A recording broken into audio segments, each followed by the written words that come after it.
84 ক্রোশ ব্রজমণ্ডলে 12টা বন আছে। বৃন্দাবন, মধুবন, তালবন, মাঠবন, কুমুদ বন, ভান্ডির বন, ভদ্রবন, তপবন,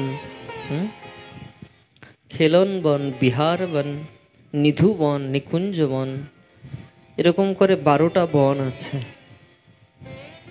গোটা ব্রজমণ্ডলে কয়টা বন আছে? 12টা বন। এই বনগুলোকে বলা হয় দ্বাদশ মহাবন।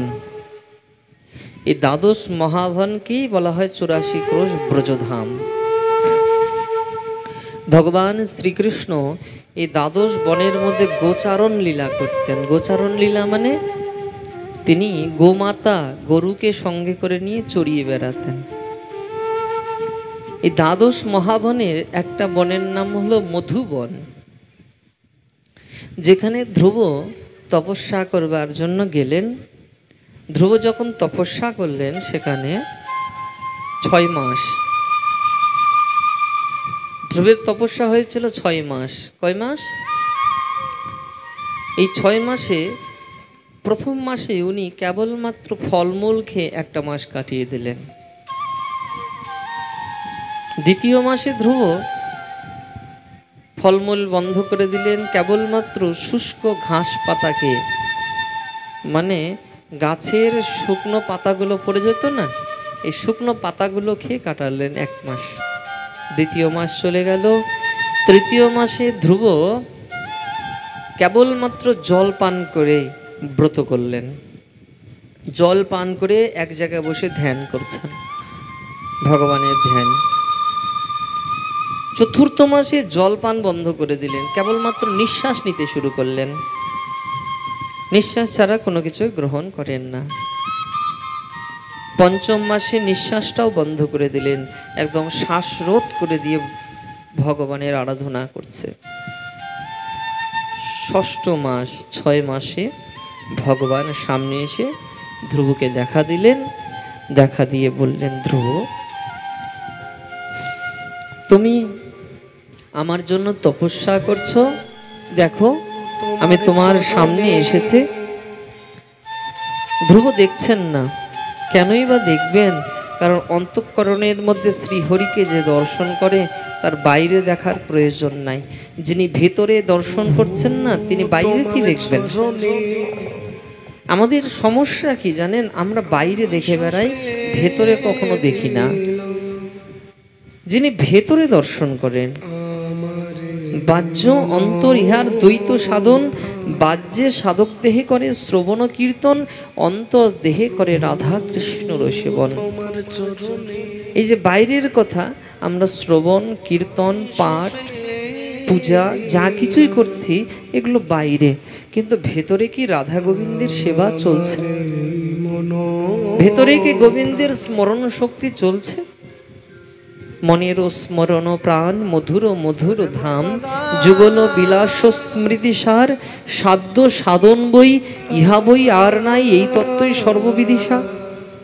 যিনি ভেতরে ঈশ্বরকে দর্শন করেন, তিনি বাইরে কি দেখবেন? ভেতরে যদি আমরা আনন্দকে হারিয়ে ফেলি না, বাইরে গিয়ে খোঁজাখুঁজি করলে কখনো পাওয়া যায়? পাওয়া যাবে? আমাদের জীবনে দুঃখ কষ্টের মূল কারণ কি জানেন? আমরা ভেতরে আনন্দ পাই না, আর বাইরে গিয়ে খুঁজে কোথায় আনন্দ আছে, কোথায় সুখ আছে, কোথায় আনন্দ আছে। পাবে কোথায়? ভেতরে তো হারিয়ে ফেলেছে। ছটিয়া গ্রামে নীলকণ্ঠ বর্ণী জন্মগ্রহণ করেছেন। এক গ্রামে ভয়ানক নদীর মধ্যে ঝাঁপ দিয়েছে, লোকজন ছুটে এসেছেন। কিছুক্ষণ পর নীলকণ্ঠ বর্ণী উঠে এসেছে, সকলে নীলকণ্ঠ বর্ণীর চরণের মধ্যে পড়ে গেছে। আর সেই ছোট্ট বাচ্চা শিশুকে বলছে, এইরকম ভয়ানক নদীতে আপনি ডুব লাগালেন, স্নান করলেন, ঝাঁপ দিলেন, আপনার ভয় লাগলো না? নীলকণ্ঠ বর্ণী বলছে, ভেতরের আনন্দ বাইরের ঝড়ঝঞ্ঝা কেউ থামিয়ে দেয়। আমার ভেতরের মধ্যে প্রবল আনন্দের ঝড় বইছে, তা বাইরের এই যে ঝড় ঝাপটা এগুলো সব বন্ধ হয়ে যায় ভেতরের আনন্দে। আমরা ভেতরে হারিয়ে ফেলি আনন্দ, আর বাইরে গিয়ে খুঁজে কোথায় আনন্দ, কোথায় আনন্দ। বন্ধু, ভেতরে হারিয়ে ফেলা বস্তুকে বাইরে খোঁজাখুঁজি করলে কেউ পায় না। বন্ধু হারিয়ে ফেলেছে, চাবি খুঁজতে সারা রাত ধরে খুঁজছে, চাবি কোথায় হারিয়েছে, চাবি কোথায়। এক বন্ধু এসে বললেন, আচ্ছা বলো তো চাবিটা হারিয়েছো কোথাও? বন্ধু বলছেন ঘরের ভেতরে হারিয়েছে।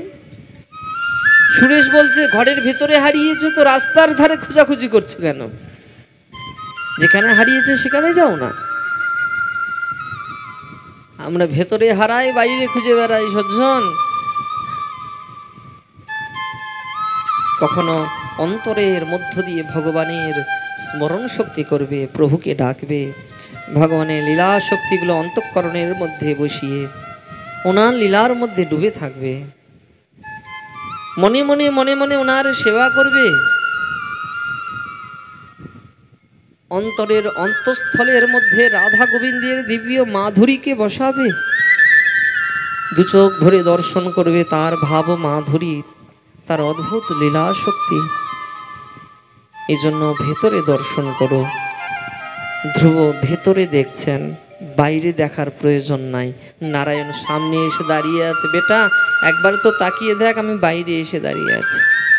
ধ্রুব চোখ মেলে তাকাচ্ছে না। সঙ্গে সঙ্গে গোবিন্দ অন্তর্ধ্যান করে চলে গেলেন। হে নারায়ণ, তুমি আমার হৃদয় থেকে কোথায় গেলে? হে গোবিন্দ, একবার দেখা দাও, দেখা দাও বলে যেই ধ্রুব চোখ মেলে তাকিয়েছেন, দেখেন সামনে ভগবান দাঁড়িয়ে আছে। শঙ্খচক্র গদা পদ্ম নারায়ণ, বড় অদ্ভুত প্রভুর রূপ মাধুরী।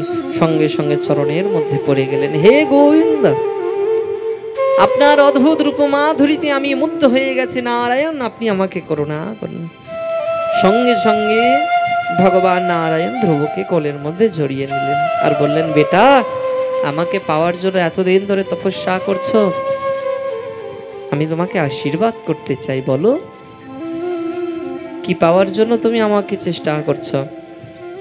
ধ্রুব বললেন, চাইতে এসেছিলাম লোহা, পেয়ে গেছি সোনা, পুনরায় কি লোহার সন্ধান করব? প্রভু আর আমি কোনো কিছু চাই না আপনার কাছে। গোবিন্দ বলছেন, আমার দর্শন বৃথা যায় না ধ্রুব, কিছু না কিছু চেয়ে নাও। ধ্রুব বলছেন, দিতেই যদি চান তাহলে আমাকে একটা বস্তু দান করুন। আপনি কি? তোমার গুণকথামৃত পানে মত্ত হইয়া তুচ্ছ করি দুরন্ত তুফানে, ভীষণ দুস্তর এই মায়া বারাবার, অনায়াসে সাঁতারিয়ে হয়ে যাবে পার।